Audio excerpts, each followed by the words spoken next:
So finally there's some progress on the reagent robot. For one thing, I've managed to mount everything. You'll notice that the driver and the display board are mounted to the back of this little bracket here. Nothing final, of course, just a little bit easier to work with. Things aren't flopping around. The big news today is that this little valve over here from Adafruit is actually hooked up and operating. Kind of difficult to show that, but maybe you'll be able to hear it click at certain points. So just as an example, we're cleaning the chamber, and then that little quiet click that you probably couldn't hear was the valve opening and closing quickly in order to put in a new sample. I used the little relay driver, which is on this bob board that I make, to drive it. That's hooked in right here on the part that gets grounded by the transistor. So the transistor pulls this side to ground, and then the 12 volts is running off of the jack over here on this side. Power being supplied by a 12 volt wall wart at this point. I added a capacitor here just temporarily to make sure that the pull in of the relay didn't cause too much problem. I don't think that's actually necessary, and I'm probably going to take it back off again. You'll notice the ghetto installed back EMF diode here, which is just shoved into the back of the leads. But it's very important to have that, and the closer to the relay you can put it, the better. Still need to tear this guy apart and do something about a better mounting for the little stirrer and wiper cleaner in there. The purpose of that is to clean the inside of the reaction chamber so that when you shine the lights through it, you always get the same reading, hopefully. And then also it's used to mix the reagent. So let's see, to do. There's a little hole in the back that will allow us to inject the reagent back here. And I have a servo motor and a syringe that I need to hook up for that. I have to figure out what to do with the one-way valves. This guy right here is not actually being used yet, so that needs to be hooked up. This is a flow rate meter, so that when water flows in through the chamber and out, we can make sure that that actually did happen. Not 100% necessary, but it'll be there for at least during the initial testing, just so that we can make sure that there aren't problems with flow. And then of course I have to do the lights and the sensors, so that's coming in the future. Alright, there you go. Okay folks, we have at least the start of a pump. Let me tip this back so you can see underneath here. So there is the little needle going into the injection port in the top, and that hooks into this one-way valve or backflow prevention valve, and then into the syringe right here. This is a servo, nice big beefy one, which is actually just temporarily mounted here in between the heatsink for the stepper motor driver and this bottom base plate. I'm going to drill a couple of holes and put some screws in there, and then we will run from here out to this handle to then operate, hopefully not this syringe, but a better syringe. This is just a cheap plastic junky one, which is pretty hard to move actually, but I'm so happy because this has really been an incredibly difficult part of this whole build. Let me just show you on another one here so that you can kind of get an idea. I'll move this out of the way. What it is that we're talking about. So again, this is the same basic thing. Now what will happen here is that there will be a reservoir, which I will simulate with another syringe here, which will go right up on the top like this. Okay, so this up here will be filled with the reagent, and obviously this is a tiny little syringe. We'll use a huge one. It'll probably be a hose or something to a whole jar of it, and then what'll happen is that this will come in and out like that. You can hear it whistling, which is kind of funny. And when it pulls out, that sucks the liquid down from here, and then when it pushes in, it doesn't push back up that way, it forces it to come out the needle. So just to show you what it was that I finally found, this is off of eBay, just these, this was supposed to be a bag of 90 degree, as you can see on the label, and some of them are straight, some of them are 90, and some of them are about 60 degrees, and wasn't what I ordered, but you know, that's okay. This is actually going to work out pretty well.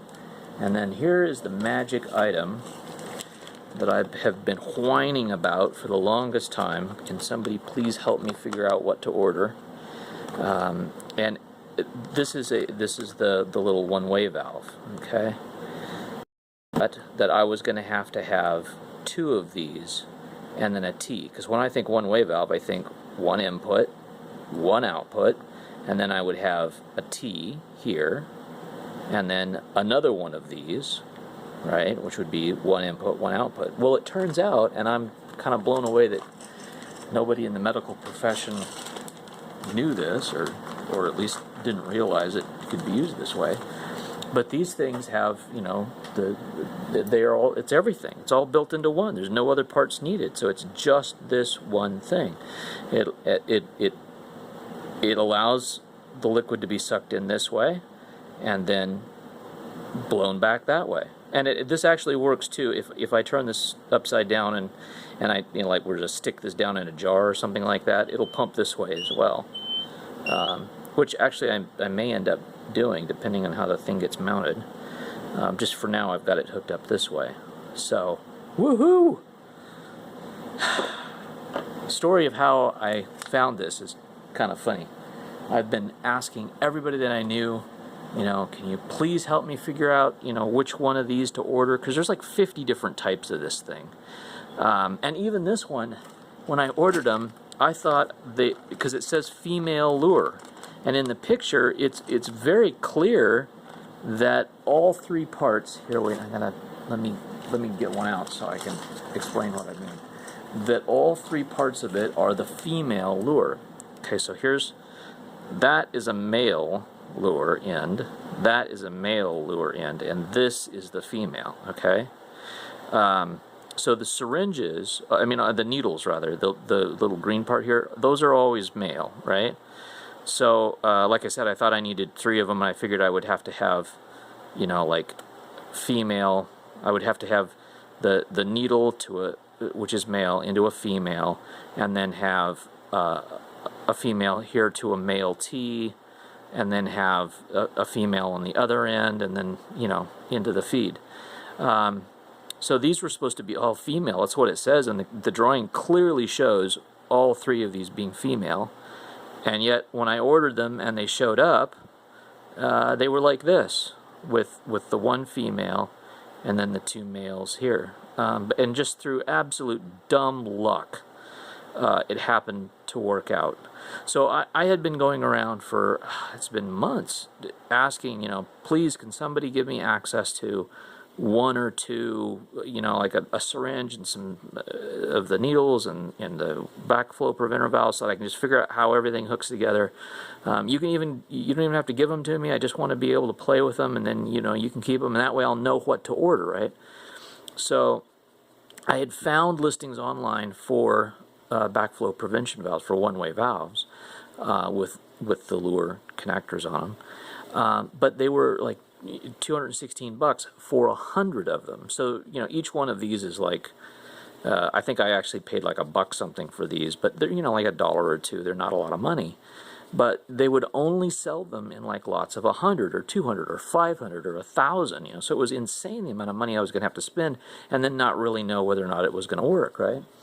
So a friend in email had said, you know, hey, if you have to buy this huge thing, maybe I can help finance part of the purchase or whatever. And I said, well, that's really sweet, thank you so much, you know, and I explained what it was I was looking for, and this was the best one that I'd found so far, and it's $200, and if you want to kick in, that's great. And you know how my email client will pop up little ads sometimes. It's ad supported, and it popped up an ad for an eBay listing for 12 for this bag of them right here. So as I'm typing this email going on about how it's been totally impossible to find this ad comes up with exactly what I need. So I go and order it, and the same seller happened to have this other syringe, which I thought was going to be great, but it turns out that it's huge and it's really, really, really hard to actuate, so that was a waste. But anyway, this ad popped up for these all-female lures, which were very clearly all-female all the way around. And I was like, yay, that's it, we're saved. So I order them, they come in, they're not right, or they're not what I thought was right, but then it turns out that it works. It's amazing. And the amount of stuff that has come together on this project that really didn't have any right to, you know, like the fact that this injection port just exactly fits. I mean, everything just exactly fits right where it's supposed to. And this this location for this servo right here, that was totally planned, he says. Eye roll. It wasn't planned at all. Just happened to work out that way. And then there's been an amazing number of things on this project that have just worked out. So, cool. I'm going to stop there, and then I'm going to start again and show you how this pump works in the sink. And just so you can see some liquid going through it, and then I'll stop. Thanks. Okay, so just a real quick video here to show you how this actually works. Again, this is the reservoir here, and obviously it would be much bigger. This is just temporary. So the idea here is that we pull in, and we push back, and let's see if I can do that again so you can see a little bit better. Here's the liquid being drawn in, and you can see it's, you know, drawing it down from there. And then as I push it back in again, I don't know if you can see that, but there's a stream of water coming out. So it works as a little pump. Isn't that cute?